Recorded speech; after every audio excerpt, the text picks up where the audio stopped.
నమస్కారం. చాలా రోజుల తర్వాత మేము ముందుకు వచ్చాను.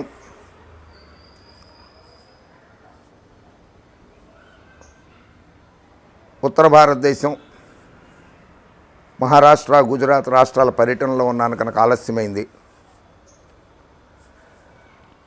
ఈ మధ్యకాలంలో ఆంధ్రప్రదేశ్లో చాలా విషయాలు జరిగిపోయినాయి. రాజకీయ రచ్చ నడుస్తూనే ఉంది. ఉమ్మడి ఆంధ్రప్రదేశ్ని 9 ఏళ్ళు, రాష్ట్ర విభజన జరిగిన తర్వాత 5 ఏళ్ళు బందిపోట్లు పరిపాలించారు,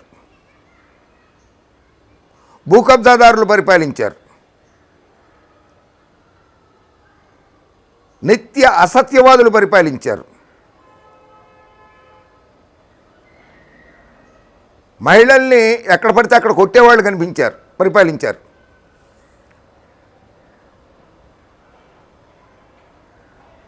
ఒక రాక్షస రాజ్యం నడిచింది ఆంధ్రప్రదేశ్లో.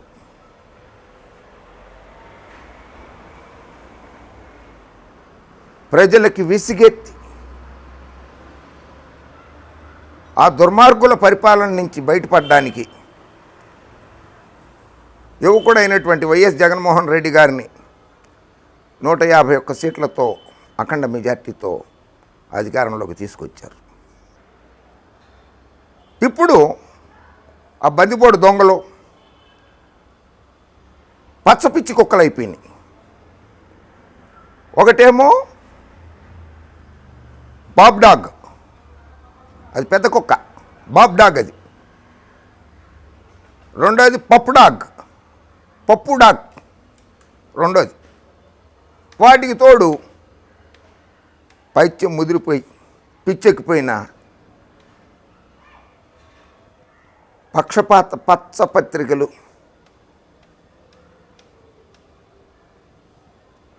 వికృత రాతలతో, అసత్య రాతలతో, అక్షర వ్యభిచారంతో పత్రికలు నడుపుతున్న పత్రికాధిపతులు,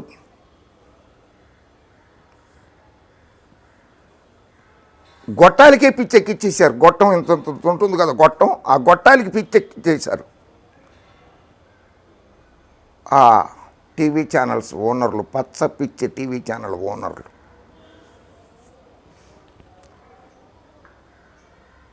సరే, పేద ప్రజలకి ఆంధ్రప్రదేశ్ రాష్ట్రంలో ఏమీ జరగకూడదు అని కంకణం కట్టుకున్నారు ఈ బాబ్ డాగు, పాపడాగు, పచ్చ పిచ్చి మీడియా.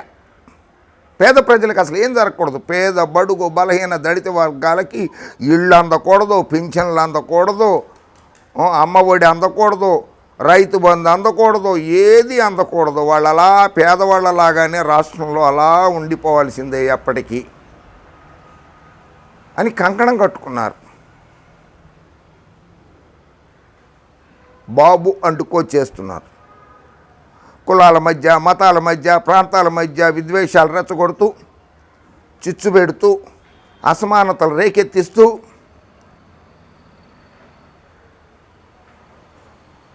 ప్రజల చేత చీకొట్టించుకుంటున్న, ప్రజలు కాండ్రించి ఉమ్మేస్తే తుడిచేసుకుని నీ నోట్లో లాలాజలమే వేస్ట్ అయిందిరా అనే స్టేజ్కి వచ్చేసిన దుష్ట రాజకీయ నాయకులు ఆంధ్రప్రదేశ్లో ఉన్నారు. ఇప్పుడు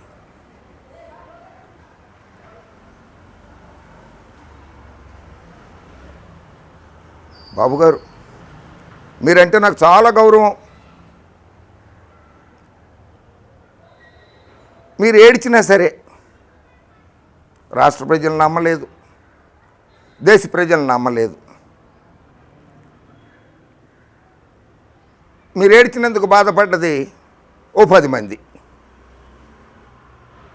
మంది బాధపడ్డారు.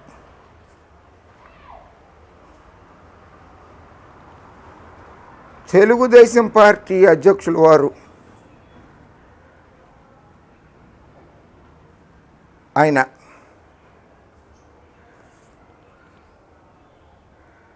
విశ్వవిఖ్యాత నట సార్వభౌమ నటరత్న డాక్టర్ పద్మశ్రీ నందమూరి తారక రామారావు గారి వాక్చాతుర్యం ముందు, భాషా పటిమ ముందు ఎందుకు పనికిరాని దద్దమ్మ ఒక నేషనల్ ఛానల్లో ఇంటర్వ్యూ ఇస్తూ ఇంగ్లీష్ భాషని మర్డర్ చేశాడు, చేశాడు ఇంగ్లీష్ భాషను. దే బ్లాస్టెడ్ మీ. ఎవరు నిన్ను బ్లాస్ట్ చేసేది? నిన్నెవరు బ్లాస్ట్ చేస్తారు? నిన్ను బ్లాస్ట్ చేయాల్సిన అవసరం ఎవరికీ లేదు. అది ఎప్పుడో అయిపోయింది. 2003లో అయిపోయింది, 2004లో అయిపోయింది. నిన్ను బ్లాస్ట్ చేయాల్సిన అవసరం ఎవరికీ లేదు. మీరు 100 ఏళ్ళు కలకాలం జీవించి ఉండాలని రాష్ట్ర ప్రజలు కోరుకుంటున్నారు. మిమ్మల్ని ఎవరు బ్లాస్ట్ చేయరు. ఇంగ్లీష్ భాషనేమో ఖూనీ చేయడానికి తండ్రి కంకణం కట్టుకుంటే, తెలుగు భాషను ఖూనీ చేయడానికి ఆయన పుత్రరత్నం చిన్నబాబు గారు కంకణం కట్టుకున్నారు. ఆయన ఏమంటాడో, ఏం మాట్లాడతారో ఆయనకి తెలియడం లేదు. నేను లేస్తే మనిషిని కాదంటున్నాడు ఈ మధ్య. మేము అధికారంలోకి వస్తే ఎవరిని వదిలిపెట్టమంటున్నాడు. ఎవరిని వదిలిపెట్టావు నువ్వు? ఇంతకుముందు ఎవరిని వదిలిపెట్టలేదే.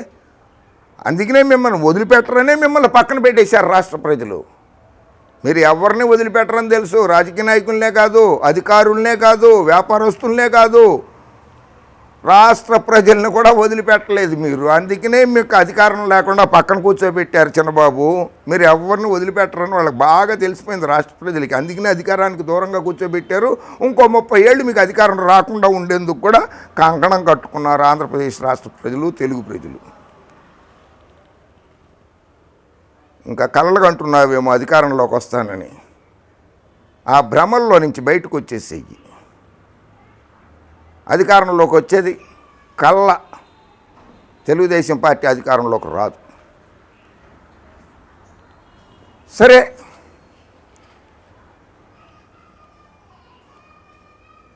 ప్రేక్షక దేవుళ్ళు ఓ సినిమా హిట్ అవ్వాలన్నా, అభిమానికి, హీరోకి, హీరోయిన్కి మంచి పేరు రావాలన్నా కూడా ప్రేక్షక దేవుళ్ళే ఆదరిస్తేనే వారికి మంచి పేరు వస్తుంది, వారికి మంచి రెమ్యూనరేషన్ వస్తుంది. అటువంటి ప్రేక్షక దేవుళ్ళు రాష్ట్రంలో అందరూ గొప్పవాళ్ళు కాదు కదా. హీరోల్లాగా అందరూ గొప్పవాళ్ళు కారే. పేద బడుగు బలహీన వర్గాల వారు ఉన్నారే, బిలో పావర్టీ లేని వాళ్ళు ఉన్నారే. వాళ్ళు 3000 పెట్టి, 2000 పెట్టి, 1500 పెట్టి, 1000 రూపాయలు పెట్టి టికెట్లు పెట్టి కొనుక్కుని మీ సినిమాలను చూసి ఆహో ఓహో అనేయాలా? అది అరికట్టడానికి రాష్ట్ర ప్రభుత్వం, వైఎస్ జగన్మోహన్ రెడ్డి గారి రాష్ట్ర ప్రభుత్వం సినిమా రేట్లు తగ్గిస్తూ 35 జీవో నెంబర్ 35 ఇష్యూ చేస్తే, సరే దాని మీద కోర్టుకు వెళ్ళారు. కోర్టులో ఉన్నది అది. దాని మీద నేను వ్యాఖ్యానించదలుచుకోలేదు. కోర్టులో ఉన్నటువంటి వ్యాజ్యం మీద కొంతమంది హీరోలు బయలుదేరారు, బయటికి వచ్చేస్తున్నారు. జగన్మోహన్ రెడ్డి గారు అన్యాయం చేశారు. అరే బాబు, నాని బాబు, సిద్ధార్థ బాబు, కళ్ళు తెరవండి. ప్రేక్షకులు దేవుళ్ళు అనుకోండి. వాళ్ళ ఆర్థిక వ్యవస్థను నాశనం చేసే కుట్రలకి తెరలేపకండి. పచ్చ మీడియా, పచ్చ పార్టీ నాయకులు మిమ్మల్ని రెచ్చగొట్టచ్చు. వాళ్ళ ఉచ్చులో పడకండి. వచ్చిందే కొంతకాలం అయింది సినిమాల్లోకి. పట్టుమని 10 సినిమాలు హిట్ కాలేదు తమరివి. నానిబాబు, నువ్వు కూడా ఒక రాష్ట్ర ముఖ్యమంత్రిని తీవ్రంగా విమర్శిస్తావా?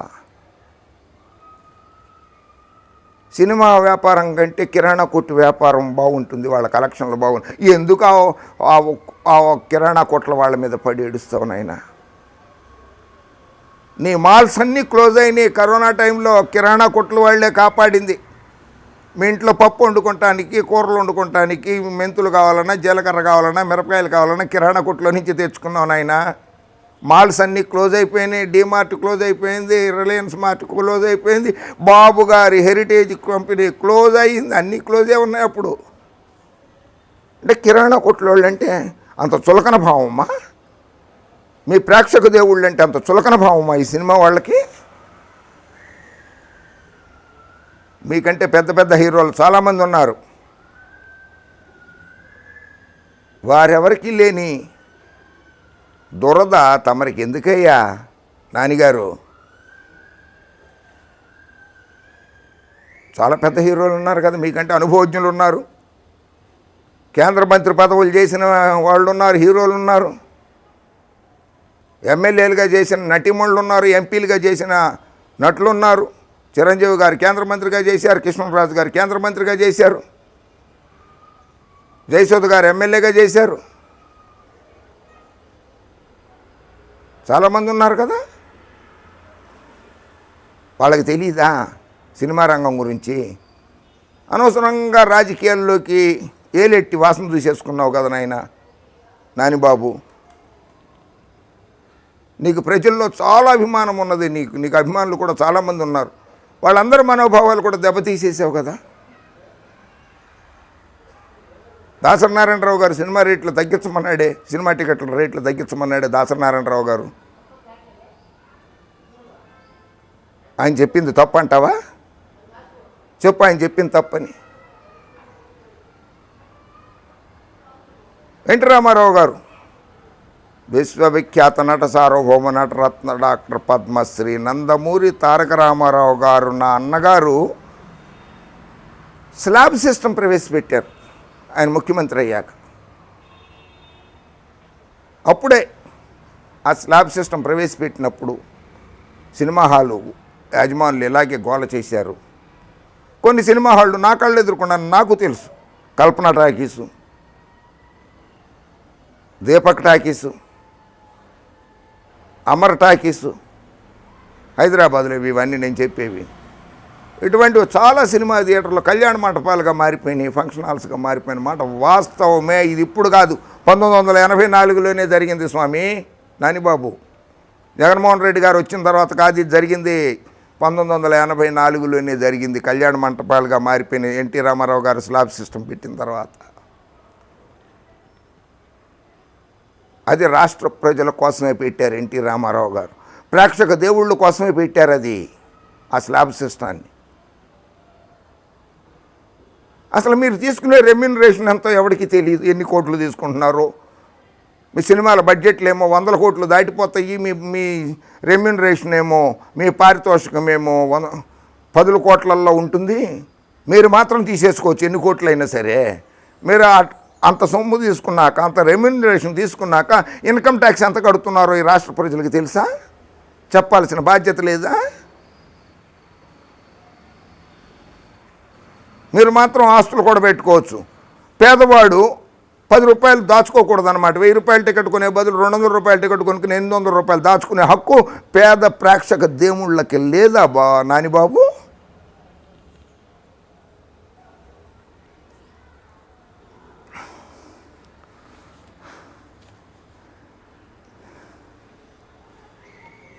కిరాణా షాపులు అంటావు. కిరాణా షాపులు ఏదైనా నాసిరకం సామాను కొనుక్కుంటే బాగోలేకపోతే ఆయన దగ్గరికి తిరిగి ఇచ్చేసే అవకాశం మాకుంది, ప్రజలకు ఉంటుంది. అదే ప్రేక్షక దేవుళ్ళలో సినిమాకి వెళ్తే, ఆ సినిమా బాగలేకపోతే, టికెట్ కొనుక్కుని సినిమాకి వెళ్తే, సినిమా బాగలేకపోతే నా డబ్బులు నాకు ఇచ్చేయమంటే ఇవ్వరు కదా మీరు.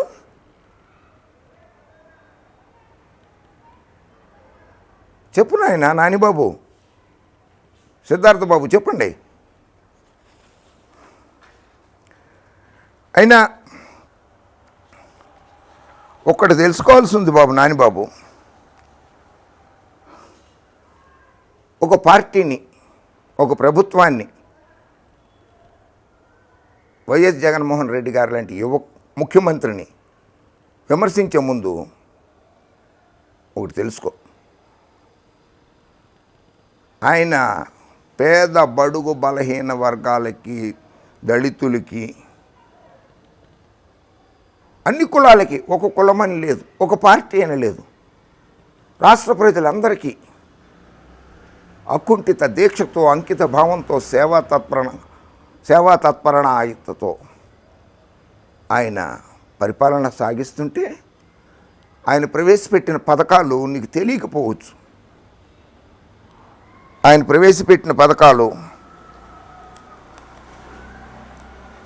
వైఎస్ఆర్ పెన్షన్ పంపు, జగనన్న అమ్మఒడి, వైఎస్ఆర్ రైతు భరోసా, జగనన్న వసతి దీవెన, జగనన్న గోరుముద్ద, వైఎస్ఆర్ లానేస్తం, పోలీసులకు వీక్లీ ఆఫ్, ఆర్టీసీని గవర్నమెంట్లో విలీనం, అగ్రిగోల్డ్ బాధితులకు అండగా మొదటి విడత డబ్బులు జమ, రివర్స్ టెండరింగ్ ఇరిగేషన్ ప్రాజెక్టులలో 2,000 కోట్లకు పైగా ఆదా, అక్రమ కట్టడాలు కూల్చివేత, వైఎస్ఆర్ ఆరోగ్యశ్రీ, వైఎస్ఆర్ వాహనమిత్ర, వైఎస్ఆర్ నేతన్న హస్తం, మత్స్యకార భరోసా, వైఎస్ఆర్ ఆరోగ్య ఆసరా, 31 లక్షల మంది పేదలకు ఇళ్ల పట్టాలు, ఇళ్ల స్థలాలు, గ్రామ సచివాలయం, వాలంటీర్ వ్యవస్థ, వైఎస్ఆర్ జీవన బీమా, కౌలు రైతులకు కూడా రైతు భరోసా, 4 లక్షల మంది వాలంటీర్లు ఉద్యోగాలు ఇచ్చారు, 1,27,000 శాశ్వత ఉద్యోగాలు, 5 డిప్యూటీ సీఎంలు, బీసీ, ఎస్సీ, ఎస్టీ మైనారిటీలకు 60% మంత్రి పదవులు ఇచ్చారు ఆయన. పరిశ్రమల్లో స్థానికులకు 70% ఉద్యోగాలు, ఆశా వర్కర్లకు 3,000 నుండి 10,000కు జీతాలు పెంచారు, పారిశుద్ధ కార్మికులకు జీతాలు 18,500కు పెంచారు, హోంగార్డులకు 21,000 వరకు జీతాలు పెంచారు. డ్వాక్రా యానిమేటర్లు, రిసోర్స్ పర్సన్లకు జీతాలు పెంచారు. డయాలసిస్ పేషెంట్లకు పెన్షన్ 3,500 నుండి 10,000కు పెంచారు. అంగన్వాడీ ఉద్యోగుల జీతాలు 11,500కు పెంచారు. రాష్ట్ర ప్రభుత్వ ఉద్యోగులకు ఫిట్మెంటు, మధ్యంతర భృతి 27% ఇచ్చారు. ఉద్దానం కిడ్నీ సమస్యలకు శాశ్వత పరిష్కారం కోసం 600 కోట్లతో మంచినీటి పథకం, ఇసుకకు కొత్త పాలసీ, ప్రతి సోమవారం స్పందన కార్యక్రమం, బీసీ, ఎస్సీ, ఎస్టీ మైనారిటీలకు నామినేటెడ్ పదవుల్లో 50% రిజర్వేషన్లు ఖచ్చితంగా అమలు చేశారు ఆయన కార్పొరేషన్ చైర్మన్లు కోట ఇస్తూ. బీసీ, ఎస్సీ, ఎస్టీ మైనారిటీలకు 50% కాంట్రాక్టులు కల్పిస్తూ అసెంబ్లీలో చట్టం.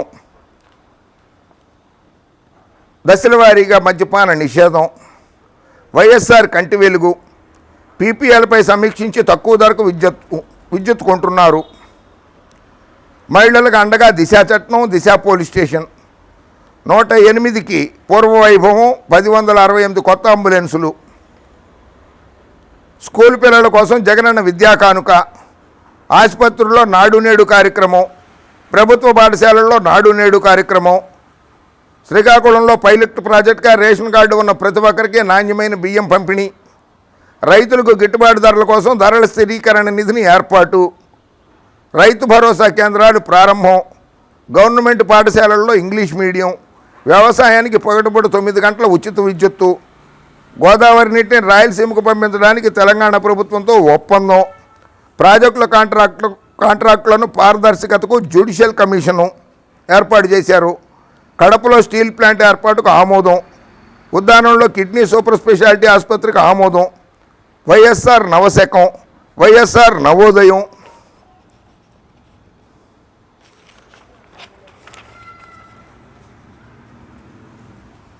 ముఖ్యమంత్రి అధ్యక్షతన రైస్ కమిషను, ఎస్సీ ఎస్టీలకు 200 యూనిట్స్ ఉచిత విద్యుత్తు, ఆరోగ్యశ్రీలో వ్యాధుల సంఖ్య పెంపు, చెన్నై, హైదరాబాద్, బెంగళూరులో ఆరోగ్యశ్రీ సేవలు, pension door delivery, YSR Kapu Nestham, Palnadu పాడేరుల్లో medical college మరియు ఆసుపత్రుల ఏర్పాటుకు ఆమోదం, అన్ని కులాలకు కార్పొరేషన్ ఏర్పాటు, బ్రాహ్మణ కార్పొరేషను, వైశ్య కార్పొరేషను, కాపు కార్పొరేషను, బలిజ కార్పొరేషన్, ఇట్లా గ్రామ వాలంటీర్లకు మొబైల్ ఫోన్లు, బీసీలకు 50% రాజ్యసభ సీట్లు, ఆక్వా రైతులకు 150 పైసలకే విద్యుత్ పంపిణీ, వైఎస్ఆర్ పెళ్లి కానుక, అర్చకుల వంశపారంపర్య జీవో జారీ చేయడంపై బ్రాహ్మణ సంఘాలు హర్షం ప్రకటించాయి.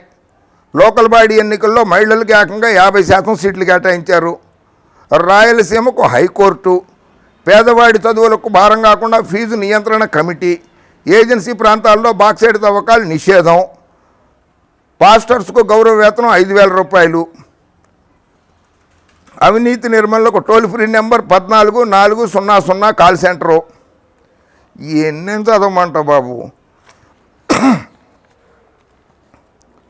హజ్ జెరూసలం యాత్రికులకు ఇచ్చే ఆర్థిక సాయం పెంపు, ఆరోగ్య మిత్ర జీతాలు పెంపు, విఏఓ జీతాలు 10,000కు పెంపు, మెస్మా జీతాలు 10,000కు పెంపు, సంఘమిత్ర వేతనాలు 10,000కు పెంపు, చిన్న పరిశ్రమలకు 1000 కోట్ల ప్రోత్సాహకం, మత్స్యకారుల వేట సమయంలో చనిపోతే 10 లక్షల బీమా, టైలర్స్కు 10,000, రజకులకు 10,000, నాయ బ్రాహ్మణులకు 10,000. ఇలా ఇన్ని స్కీమ్స్ పెట్టారండి నానిగారు. అంటే ఆంధ్రప్రదేశ్ ప్రజల గుండెల్లో పదిలమైనటువంటి స్థానాన్ని ఏర్పరచుకున్నారు వైఎస్ జగన్మోహన్ రెడ్డి గారు. అటువంటి ప్రభుత్వం మీద ఎవరో ఉసుగొలిపితే, నానిగారు మీ అంతటి మీరు చేశారని నేను మాత్రం అనుకోవడం లేదు. నానిగారు, సిద్ధార్థ గారు, మిమ్మల్ని ఉసుగొలిపారు ఎవరో. మీ వెనక ఉన్న హస్తం ఎవరో, మిమ్మల్ని వెనక నుండి తోస్తున్నది ఎవరో అర్థం చేసుకోండి. Vijayawada exhibitors association treasurer G Viswanath గారే చెప్పారు 1984 నుంచి స్లాబ్ సిస్టమ్ అమల్లో ఉంది అని.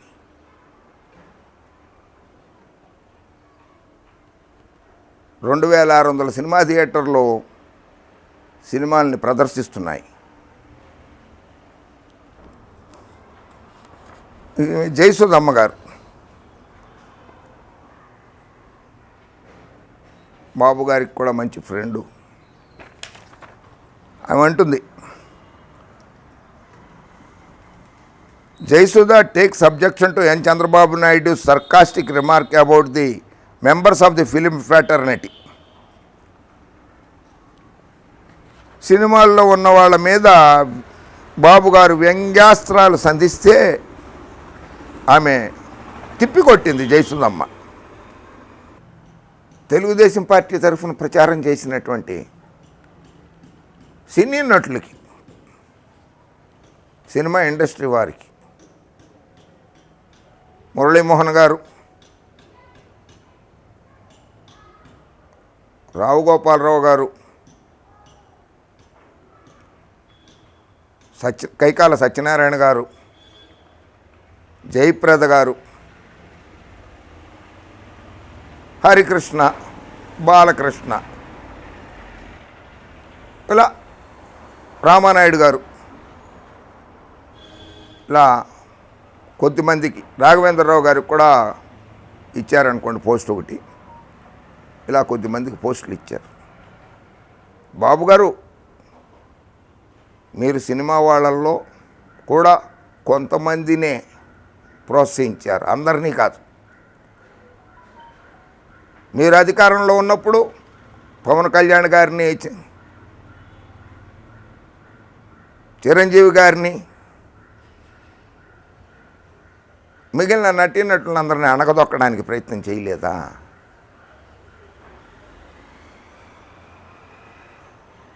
ఎంతసేపు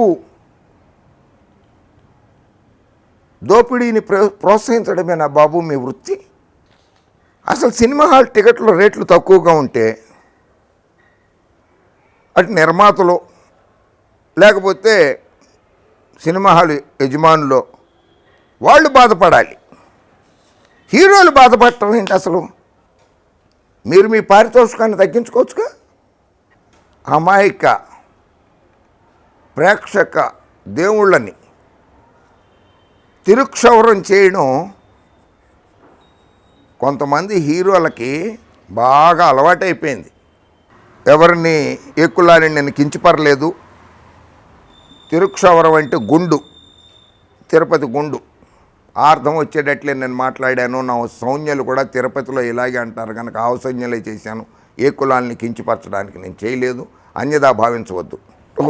జగన్మోహన్ రెడ్డి గారు, తెలంగాణ ముఖ్యమంత్రి కేసీఆర్ గారు కూడా ప్రజాబలంతో అధికారంలోకి వచ్చారు, కానీ సినిమా హీరోలతోటో సినిమా హీరోయిన్ల బలాలతోటో అధికారంలోకి వచ్చిన వాళ్ళు కారు. అది గుర్తుంచుకోండి.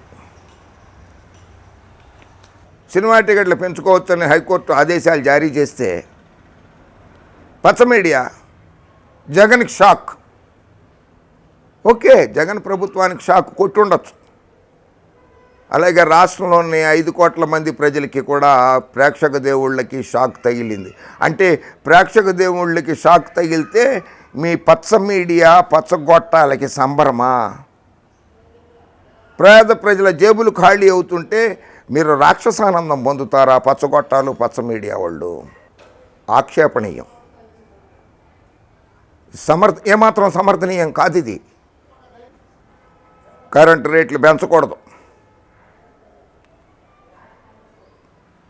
మద్యం రేట్లు పెంచకూడదు,